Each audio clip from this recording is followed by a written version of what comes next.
اللہ الرحمن الرحیم صلی اللہ علیہ وآلہ وسلم۔ السلام علیکم۔ آج میں آپ کو ایک ایسا وظیفہ بتاؤں گی جو ایک سورت کا ہے، جس کو کرنے سے اللہ کھانے کو زہر نہیں بنائے گا، یعنی جو کھانا ہم کھائیں گے وہ زہر نہیں بنے گا، خطرناک نہیں ہوگا۔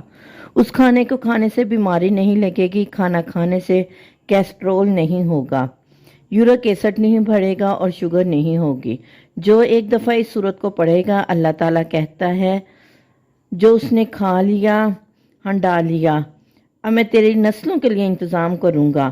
جو دوسری دفعہ یہ سورت پڑھے گا، اگر کوئی کہتا ہے اے میرے مولا اتنے سالوں سے میں یہ عمل کر رہا ہوں، مجھے کچھ نہیں ملا، اللہ کہتا ہے میں ادھار نہیں رکھتا، میں نے تجھے نہیں دیا، میں تیری آنے والی نسلوں کو دوں گا، میں تیری نسلوں کے ساتھ سچے وعدے کر کے دکھاؤں گا۔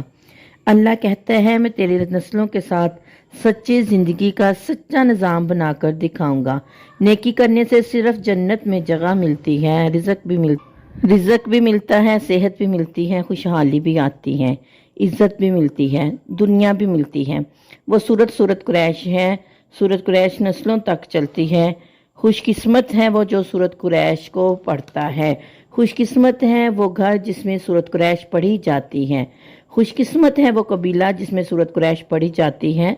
سورت قریش زبان گھر دل خوش قسمت ہے اس کی وہ زبان، یعنی وہ زبان خوش قسمت ہے جس سے سورت قریش پڑھی جاتی ہے، وہ گھر خوش قسمت ہے، وہ دل خوش قسمت ہے جس میں سورت قریش پڑھی جاتی ہے۔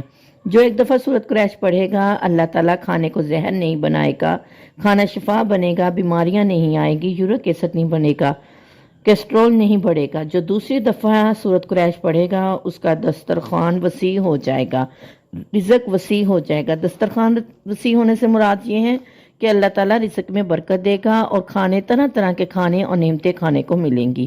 جو تیسری دفعہ کھانا کھانے کے بعد سورت قریش پڑھے گا، اللہ اس کی 7 نسلوں کو کھانا کھلائے گا، یعنی اس کی 7 نسلوں میں تنگی نہیں آئے گی۔ جو بھی سورت قریش کو پڑھنے کا معمول بنا لے گا، اللہ تعالیٰ ہمیں بھی سورت قریش پڑھنے اور اس کی برکتیں سمیٹنے کی توفیق عطا فرمائے۔ آمین ثم آمین۔ صلی اللہ علیہ وآلہ وسلم۔